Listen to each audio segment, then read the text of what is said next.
Bom dia, boa tarde ou boa noite. Você provavelmente não me conhece, eu me chamo Cauã, eu sou graduando na Faculdade de Letras e eu vou começar aqui no canal uma playlist falando sobre os períodos literários. A gente vai iniciar lá no trovadorismo, que é o que eu vou falar hoje, e a gente vai finalizar lá no modernismo, que é a literatura atual. Para falar a verdade, a literatura atual é chamada de literatura contemporânea, tá? Então a gente vai finalizar lá na literatura contemporânea e eu vou dar alguns exemplos de obras, enfim, a gente vai vendo isso com o tempo.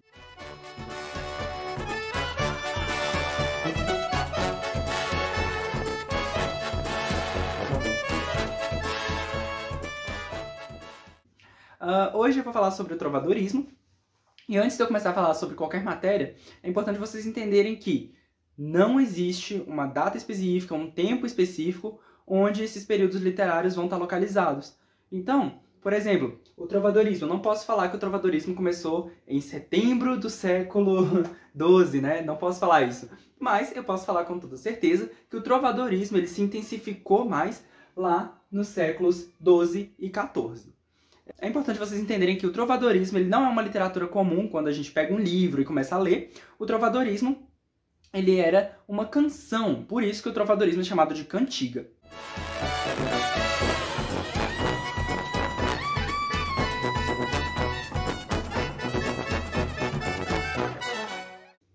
Antes da gente falar realmente da literatura, vamos entender como que funcionava o contexto social nessa época. Então, como que a sociedade era dividida. Para ficar mais fácil, eu vou dividir a sociedade em três.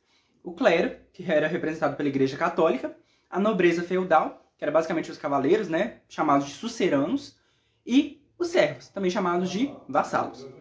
Os vassalos, eles pagavam taxas e tributos para os suceranos em troca de terra. Essa taxa não é vista como dinheiro, como a gente vê hoje, mas sim como comida e mantimentos para passar a vida, né? Mas antes, vamos lá. A Igreja Católica, nessa época, tinha 100% de influência. Então a Igreja Católica mandava em como as pessoas pensavam, como as pessoas se vestiam, como que elas se comportavam. A mentalidade da época era toda moldada pela Igreja Católica. Os suceranos, eles tinham terras enormes, então vamos imaginar essa terra como um quadrado. E aí beleza, esse quadrado todo aqui pertence ao sucerano. O sucerano dividia essa terra em dois e passava essa parte aqui da terra para uma outra pessoa, então ela vendia, né? Então essa divisão de terras transformava uma pessoa comum, que ficava aqui, em um sucerano. Então ela ganhava um cargo de poder. Beleza, essa terra aqui agora passa a ser minha. Eu vou dividir essa terra também em dois, e agora, ao mesmo tempo que eu sou vassalo, eu passo a ser sucerano porque eu cedi parte da minha terra. Então essa parte da minha terra fica aí um esquema de pirâmide também, né? Porque a pessoa que mora aqui vai pagar tributo para essa que mora aqui, que por sua vez vai pagar tributo para o dono principal da terra. Então era assim que funcionava o feudalismo na época.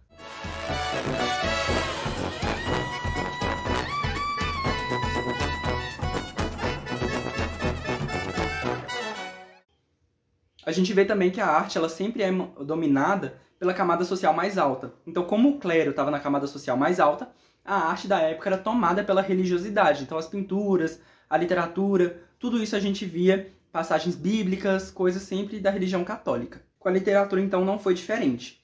A gente vai ver agora um poema pelo rei de Portugal, Dom Dinis, onde o poema nem nome tem, pra gente ter uma noção, né? Que vos nunca cuidei a dizer, com gran coita, senhor, vô-lo direi, porque me vejo já por vós morrer. Cá sabedes que nunca vos falei de como me matava vosso amor. Cá sabe Deus bem que doutra senhor, que eu não havia, me vos chamei. E todo aquesto me fez fazer o mui gran medo de que eu de vós hei e des e por vós dar a entender que por outra morria, de que hei, bem sabedes, mui pequeno pavor, e des mais fremosa minha senhor. Se me matardes, bem vô-lo busquei, e creede que haverei prazer de me matardes, pois eu certo sei que esse pouco de hei de viver, que nenhum prazer nunca verei, e porque só deste sabedor, se me quiserdes dar morte, Senhor, por gran mercê-lo eu terei. Esse poema, como poesia trovadoresca, fica estranho quando a gente lê porque ela foi feita para ser cantada. Então toda a literatura do trovadorismo foi feita para ser cantada. Ela era produzida por uma classe social chamada de trovadores, que também era uma classe social bem alta, né? Fazia parte ali da nobreza feudal, os trovadores, e sempre era feita para ser cantada, geralmente por instrumentos de corda, como alaúdes, harpas, violas, algo do tipo. Então, nesse poema que a gente leu, a gente vê que o eu lírico, né, a pessoa do poema, diz que prefere morrer do que sofrer de amor. Isso é uma coisa muito comum nas cantigas do trovadorismo, né? Provavelmente, essa preferência dele por morrer do que perder o amor, provavelmente está ligada ali à classe social, né? Provavelmente ele era de uma classe social mais alta, ou talvez a amada era de uma classe social mais alta, o que fazia esse amor impossível. Então ele preferia morrer do que ficar sem aquilo. A gente vê aí também uma grande influência da Igreja Católica, porque o eu lírico pede para Deus para tirar aquela dor do coração, né? Pede para Deus para ajudar ele naquele momento tão difícil. Então a gente vê aí também uma presença de religiosidade na arte da época.